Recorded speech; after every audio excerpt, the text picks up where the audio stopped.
Reels वाली बहू। प्रज्ञा को रील्स बनाने का बड़ा ही क्रेज है और वो दिन भर रील्स बनाती रहती है। खाते पीते घूमते फिरते घर में कॉलेज में रील्स बनाने के कारण प्रज्ञा पूरे कॉलेज में हाईलाइटेड है। जहां उसकी रील्स सभी को पसंद आते हैं, वहीं मनीषा चिंता में डूबी रहती है। एक रोज जब खाते हुए प्रज्ञा रील्स बना रही होती है, तब मनीषा कहती है, एक मिनट भी चैन नहीं है इस लड़की को।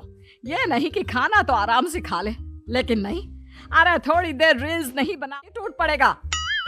अरे मम्मी, इसी को तो कहते हैं डिटर्मिनेशन। तुम नहीं समझोगी ये सब। भगवान, इस लड़की को सद्बुद्धि दे। जब देखो तब टेढ़ा बाका मुंह बनाती रहती है।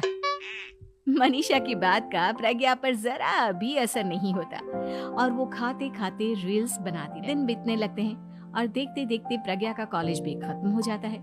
आए दिन कोई ना कोई मनीषा को प्रज्ञा की शादी करवाने का सुझाव दे जाता है। सब ठीक ही कहते हैं, प्रज्ञा की शादी कर देनी चाहिए। अपने घर के काम काज में व्यस्त हो जाएगी तो खुद ही ये रील बंद हो जाएगा। मनीषा और प्रेम प्रज्ञा के लिए एक अच्छा लड़का ढूंढने लगते हैं और तभी विकी का रिश्ता प्रज्ञा के लिए आता है, जिसने प्रज्ञा को उसकी रील्स देखकर पसंद कर लिया था। अगले दिन विकी अपने माता पिता के साथ प्रज्ञा के घर पहुंच जाता है। साड़ी पहने के लिए उनके सामने आती है। जब विकी को पसंद है तो हमें भी बहू पसंद है। बहन जी, आप बारात की तैयारी कीजिए। एक बार लड़का लड़की अकेले में बात कर ले तो अच्छा रहेगा। हाँ हाँ, क्यों नहीं। मनीषा विकी को प्रज्ञा के कमरे में भेजती है, जहां प्रज्ञा पहले से ही रील्स बना रही होती है। तभी विकी कहता है, आ गए आपके साजन जी। हमारे साथ ये रील्स कंप्लीट करती तो और भी अच्छा रहता। अच्छा जी, अब आ ही गए हैं तो बना ही लेती हूँ आपके साथ। दोनों मिलकर रील्स बनाते हैं। जब वी मीट और तुरंत पोस्ट भी कर देते हैं। फिर विकी कहता है, जब आप साड़ी में चाय लेकर आए तब मुझे लगा कि कहीं मैं गलत घर में तो नहीं आ गया। अब सही है। दोनों की शादी पक्की हो जाती है और शादी के दिन भी प्रज्ञा रील्स बनाने से चूकती नहीं। यहाँ तक कि बारात के समय भी नाचते हुए रील्स बनाती है।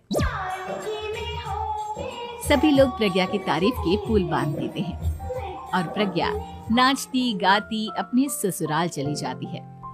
सब कुछ अच्छा चल रहा होता है। प्रज्ञा यहाँ भी दिन भर हर चीज की रील्स बनाती रहती है। लेकिन कुछ दिनों के बाद जब सुनीता कहती है, बहू, ये रील्स के साथ साथ कुछ काम भी कर लिया करो। वैसे तुझे और क्या क्या बनाना आता है? मम्मी जी, वैसे तो सब कहते हैं कि मैं सब कुछ अच्छा बनाती हूँ, लेकिन मुझे लगता है कि मैं मैगी अच्छा बना लेती हूँ। हाँ, कॉफी भी अच्छा बना लेती हूँ और मुंह तो सबसे अच्छा बना लेती हूँ। हैं? अच्छा अच्छा। सुनीता अपना माथा पकड़ लेती है और कहती है, बहू, कुछ खाना बनाना भी सीख लेती। मम्मी जी, मैं लंबी प्लानिंग कर रही हूँ। जल्दी ही मैं इतनी फेमस हो जाऊंगी कि मुझे पैसे मिलने लगेंगे। हम दोनों सास बहू राज करेंगे, राज। नौकर काम करेंगी और लोगों की तो लाइन लगेगी हमसे मिलने के लिए। तेरा दिमाग खराब हो गया है क्या बहू? हंसी मजाक तक ठीक है, लेकिन इस तरह घर नहीं चलते। जितना जल्दी हो इस घर के तौर तरीकों को सीख लो। प्रज्ञा मुंह घुमाकर चली जाती है और तुरंत उसी वक्त एक रील बनाती है। ये देख सुनीता का गुस्सा 7वें आसमान पर चला जाता है और विकी के घर आती ही सुनीता उसे सब कुछ बताती है। विकी भी अब प्रज्ञा की इन हरकतों से परेशान हो जाता है। तुम टेंशन मत लो मम्मा, मैं देख लूंगा। विकी कमरे में जाता है तो देखता है कि प्रज्ञा रील्स बना रही है। विकी बड़े ही प्यार से प्रज्ञा से कहता है, प्रज्ञा, इन सब के लिए मैं तुम्हें मना नहीं कर रहा हूँ, लेकिन फिर भी हर वक्त तो ये अच्छा नहीं लगता ना। समझने की कोशिश करो, मुझे भी तुम्हारा थोड़ा वक्त चाहिए। मैं जब ऑफिस से आता हूँ तो मुझे समय देने की जगह इसी में लगी रहती है। तुम ज्यादा ही सोच रहे हो। तुम भी मेरे साथ रील्स